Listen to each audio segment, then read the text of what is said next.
Society is constantly bubble wrapping our lives from discomfort. It seems every little thing that might perturb you to the slightest degree is hunted down and eliminated one by one. Conveniences and luxuries are marketed to us incessantly in their stead, as if there were no way we could be complete without these things in the first place. But it's a trap. The more we buy into the security that comes with things, the further we depart from our true nature.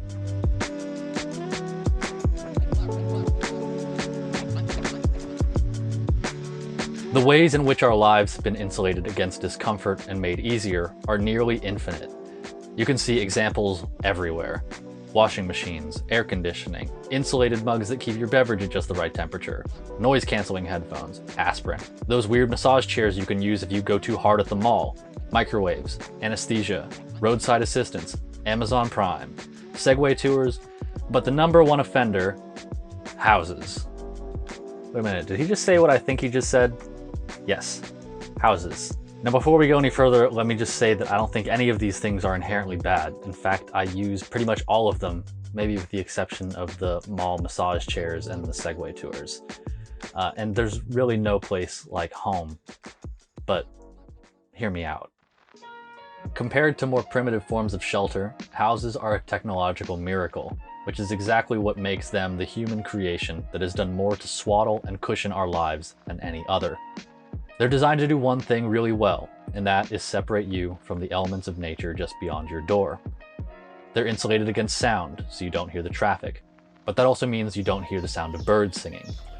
Walls prevent people from peering into your life, but they also keep you from noticing the pink clouds as the sun sets.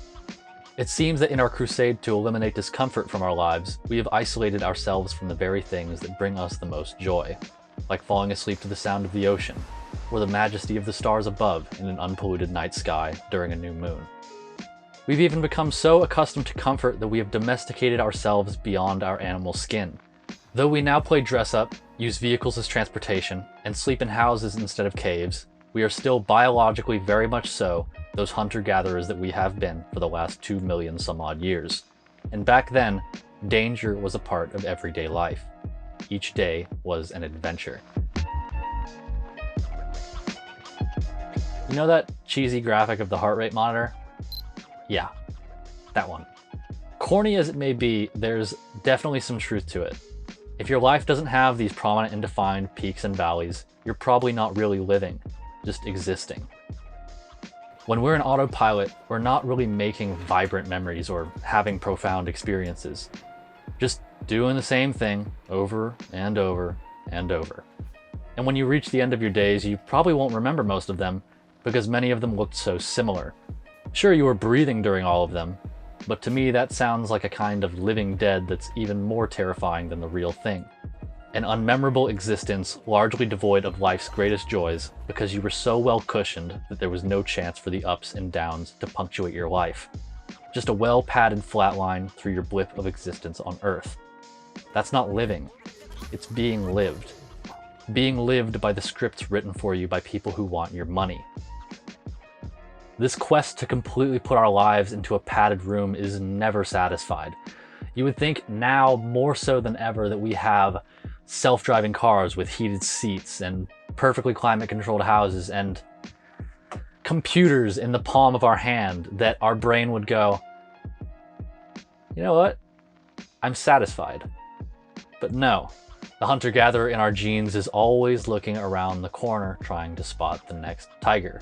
The ego begins to make threats out of things that were never a danger to us at all. And it's usually the things we fail to understand that we begin to fear. And when we have no real tigers left to fear, we start making mountains out of molehills. It's in our DNA to look for threats to our well-being. And when we've successfully hunted them all down, we don't know how to stop. Our brain starts looking and points at something new and says, "You can be my John G." So you can be my John G. I can't pinpoint exactly when I realized that I was stumbling through the same day over and over again, but I remember it felt like a sick, twisted, real-life version of the movie Groundhog Day.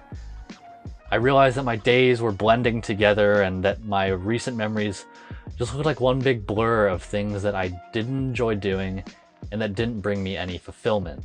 At the time, I didn't know what I wanted, but I sure realized what I didn't want anymore.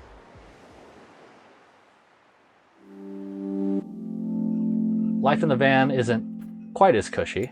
There aren't as many amenities. I have to worry about where I'm going to get more water. Where am I going to sleep? What was that noise I heard outside in the middle of the night? How did this animal get in my van? And why are the cops knocking on my door while I'm getting ready for bed? Would I be safer in the house? Absolutely. But where's the novelty in that? Sure, I may not make a ton of money, and I might not have a new car or a house, but I like to think that I live my days with purpose, and that I'm doing a better job to make each day feel anew, make my days look different from each other, and not spend them doing things that I don't want to do. Now, am I saying that you should drop everything and live in a van? No, absolutely not. It's definitely not for everyone. Sometimes I even wonder if it's for me. But what I am saying is, take a magnifying glass to your life. Is it where you thought you would be a few years ago? Are you on a path that you're happy with? And do you welcome opportunities to do things that scare you, make you uncomfortable, and make you grow? If the answer to all these questions is yes, then I'm proud of you. And if not, then don't worry. It's never too late. We live in an encouraging society. Encouraged to want this, encouraged to buy that, encouraged to follow somebody else's idea of what your path should be. But you know what we're not encouraged to do? To closely examine ourselves and what we really want out of life. To be your own boss and give yourself your own daily marching orders. And to live life in pursuit of the thing that makes you feel most alive. Do you feel like your days are blurring together? Do you wake up and feel like your internal compass is fixed upon where you want to be, or at least in the right general direction? And what's the farthest you've been from home the last year? I genuinely hope that the title of this video is wrong. I hope that you are doing a great job of walking towards a goal that makes you happy, that you're on a path that brings you joy and fulfillment. But if not, then I've got a quote for you. This one's from Osho's book, Courage, The Joy of Living Dangerously. The word courage is very interesting. It comes from the Latin root cor, which means heart. So to be courageous means to live with heart. And weaklings, only weaklings, live with the head. Afraid, they create a security of logic around themselves. Fearful, they close every window and door. Inside these closed doors and windows, they hide. The way of the heart is the way of courage. It is trust. It is to move in the unknown. It is leaving the past and allowing the future to be. Courage is to move on dangerous paths. Life is dangerous, and only cowards can avoid the danger. But then, they are already dead. A person who is alive, really alive, vitally alive, will always move into the unknown. There is danger there, but he will take the risk. The heart is always ready to move to the risk. The heart is a gambler. The head is a businessman. The head always calculates. It is cunning. The heart is non-calculating.